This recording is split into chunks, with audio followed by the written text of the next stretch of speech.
turabaramukije mwese bakunzi b'ikiganiro haracyariho ivyizigiro amahoro y'umwami wacu Yesu nakomeze kubana namwe. Turabaha ikaze kuri channel yacu kandi kabagwanyu haracyariho ivyizigiro TV.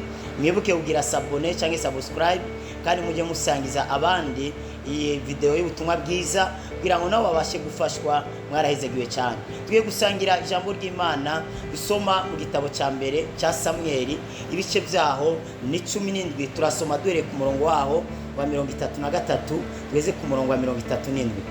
Aravuga ngo Sauli yishura Dawidi ati ni woshobora kuja kugwanya urya mu Filisitiya ugukira umwana, ariko we yamenyereye kugwana uhereye mu buto bwiwe.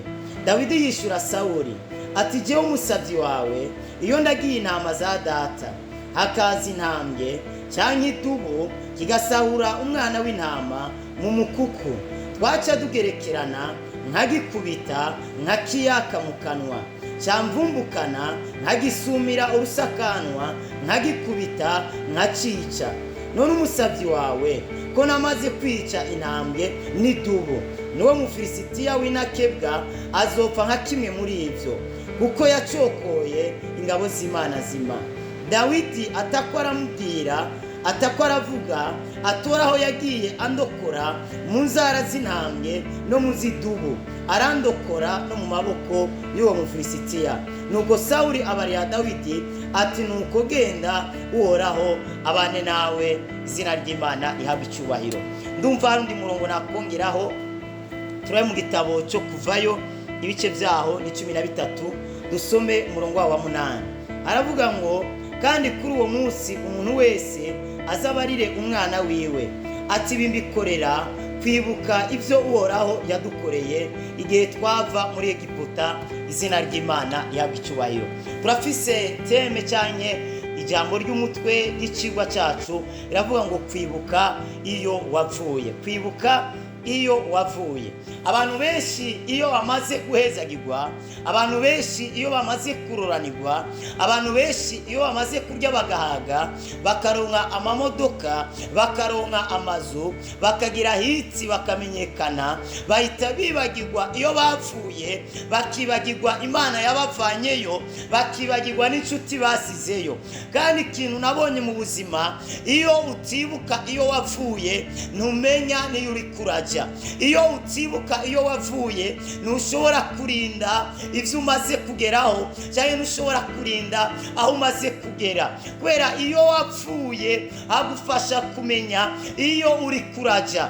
Iyo wapfuye arashobora kugufasha kutibona, kubera ko Imana igwanya abanyabwibone, ngariko abantu bicishije bugufi Imana ikabibahera ubuntu. Abantu benshi rero iyo bamaze guhezagirwa bahita bibagirwa iyo bapfuye, bakagenda bahonyora abantu, bagenda bakandagira abantu, bakibagirwa ko abo bantu bariko barahonyora, bariko bararenganya nabo bigeze kubaho bari muri ubwo buzima. Nshuti yanjye uri kurankurikira, ejo hazaza Imana igiye kugukomeza. Imana izaguha inzu, Imana izaguha amamodoka, Imana izaguha hiti, Imana izaguha kumenyekana, Imana izagukomeza. Ariko aho uzagera hose ntuze wibagirwe aho Imana yakuye ubuzima bwawe. Numara kujya ntuze wibagire abandi bariko baraburara. Reka ndakwibutse k'ivyo uri kurarirana hari abantu babiririra. Hari igihe wibaza ngo nta Imana yakoze mu buzima bwawe,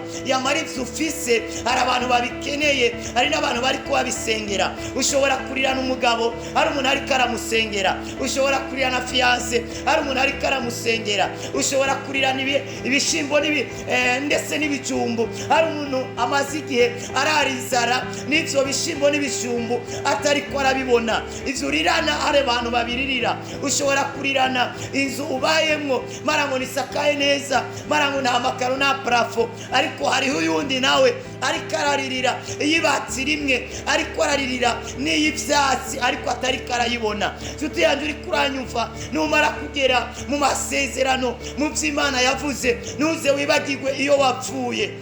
Imana ibwira Abisirayeli ngo nimumara kurya mugahaga mukagera mu gihugu cy'amasezerano, icyo nabasezeraniye gitemba amata n'ubuku, nimuze mwibagirwe iyo mwapfuye, nimuze mwibagirwe ibyo jewe Uhoraho nabakoreye, nimuze mwibagirwe iyo nabakuye. Imana iragomba ko utibagirwa iyo wapfuye, kubera ko kuhibagirwa birashobora gutuma wibona, birashobora gutuma n'Imana yahakugejeje uyibagirwa. Dawidi yibuka ivyo Imana yakoze. Nagira mbibutse kwibuka ivyo Imana yakoze biragushoboza gukora ibindi. Kumenya ivyo Imana yakoze birashobora gushoboza gukora ibindi bikurikira.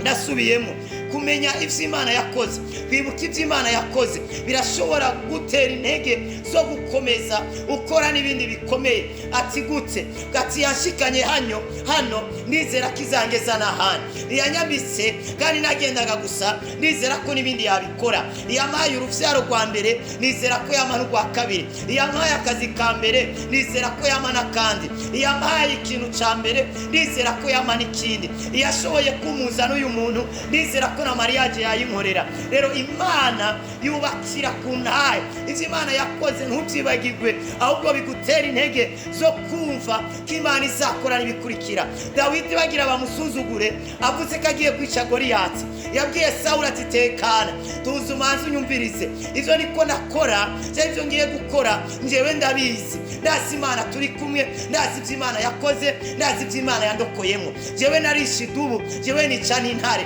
Yo Sawuli acaratangara, acaravuga ngo nimba warishe idubu wica n'intare, birashoboka ko na Goliyati wabashaga kumwica. Icyateye imbaraga Dawidi zo kumva ko yakwisha Goliyati nuko yishe nuko yishe idubu, yongera yisha n'intare. Ikizagutera intege zo gukora ibintu bikomeye, ikizagutera intege zo gushika kure nibijya bintu Imana yakoze. Igihe yagukijije malaria yagukiza na diabete, igihe yagukijije kanseri yagukiza na sida, igihe Imana ikiza malaria, igihe Imana ikiza umutima, igihe Imana ikiza umutwe, ibasha no gukiza indwara zidakira. Ni Imana y'ibidashoboka, ifata ibidashoboka ikabihindura ibishoboka. Nuze wibagirwe aho Imana yakuye ubuzima bwawe, nuze wibagirwe ivyo Imana yakoze. Iyo abantu bamaze kurya bakisiga bakamererwa neza, bahita bibagirwa iyo Imana yavanye ubuzima bwawe. Nuze wibagirwe ivyo Imana yagukoreye. Cyo turi kuranyumva ko niwibagirwe iyo wapfuye uzotakaza uhagaze. Ndasubiramo, nibibagirwa ivyo Imana yakoze, kibagirwa aho Imana yagukuye, uzatakaza uri kuraja kandi amaso yawe aziyugara, ntuzasubira kubona ibindi bintu bikurikira. Ariko kumenya ivyo Imana yakoze bizagushoboza kumenya nibikurikira ku murongo. Abantu bibagira ivyo Imana yakoze nibakoreshwa ibintu bikomeye, kubera intahe z'ivyo Imana yakoze zizagushoboza gukora ibintu bikomeye. Kubera uzavuga ngo yankoresheje nkakiza urwaye malaria, yanankoresha nkakiza urwaye sida na diabete, yashoboye kunkoresha kiriya yankoresha n'ikindi, yashoboye kungeza yangeza n'ahandi, yashoboye kumuza n'uyu yamuza n'uyundi, yashoboye kungaburira ibingibi yangaburira n'ibindi, yashoboye kunyishurira inzu, yashoboye yamana inzu, yashoboye kungaburira, yashobora no kuzigama ubuzima bwanjye. Ntuze wibagirwe ivyo Imana yakoze. Dawidi ivyo Imana yamukoreye, ivyo Imana yamurokoyemwo vyatumye agira imbaraga zo kumva ko yakora n'ibikurikira. Mwarahizagiwe cyane. Ntuze wibagirwe aho Imana yakuye ubuzima bwawe, ntuze wibagirwe ivyo Imana yakoze. Abisirayeli Imana ibabwira ngo ivyo nabakoreye muzabibwire n'abana banyu, kugira ngo bamenye iyo nabakuye, bamenye niyo nabagejeje. Ntuze wibagirwe ivyo Imana yakoze. Mu gushingira n'abana bawe babwira iyo wapfuye, kandi ntuzasuzugure abantu basigaye hamwe wewe wahoze. Ari abantu baduze hejuru akaronka imodoka ye, ariko aragenda mwibarabara agenda arasurira ivyondo, abandi bantu badafise imiduga n'umusavye rifite akayimwima, kandi wewe wari muri babandi bagira uko bagenda barategesha basaba rifite, ariko nawe ukibagirwa ko bigeze kuyisaba ariko ukayimana. Ukibagirwa ko bigeze gusaba indaro, ukibagira ko bigeze gucoresha $500 yo kurya, ariko abantu bariko bagusaba ukabirengagiza. Ukibagirwa ko wigeze kuburara, umuntu akubwiye ngo ndashonje, bivyo bikakunanira kugira icyo ukoze ku buzima bwe. Imana irashobora kwemera guca mu bihe bikomeye kandi bigoye kugira ngo uronke imbaraga zo gushoboza gufasha abandi bantu bariko baraca muri ivyo bihe bigoye kandi bikomeye. Niyo mpamvu nimba yakunyukikije mu bibazo, menya ngo wewe ejo hazaza uzahinduka ukemura ibibazo by'abandi. Niba yakunyukije mu ntambara, ejo hazaza Imana izaguhindura ukemura intambara z'abandi. Imana ikuumugisha, niwibagirwe aho Imana yakuye ubuzima bwawe, niwibagirwe aho ikugejeje, kandi niwibagirwe n'irikirajana ubuzima bwawe. Mwarahizagiwe cyane. Data, mu izina rya Yesu ndasenga umwene data, mwe kwibuka aho wakuye ubuzima bwe. Iyo wamukuye ni kure cyane, ivyo wakoze birakomeye ku buzima bwe gusumba ivyo akeneye. Mana, namusengeye, hari byinshi wamurokoyemo, hari byinshi wakoze ata muntu yari gukora, yamumeze izari kubikora. Mana, turagushimiye kandi aho wakuye ubuzima bwacu naho ugiye kugeza ubuzima bwacu. Cyubahiro ni cyawe ibihe byose, mu izina ry'umwami wacu Yesu Kristo, amen. Mwarahizagiwe cyane rwose. Haleluya. Wifuza gusengerwa ku mutwaro wari wose, ku ndwara iyo ari yo yose, WhatsApp yacu ni +257 65 986 540. Mwarahizagiwe. Wibuke kugira sabone usangize abandi. Kino kiganiro mugishikirizwa na Apotre Ndwa Kristo. Glory shine.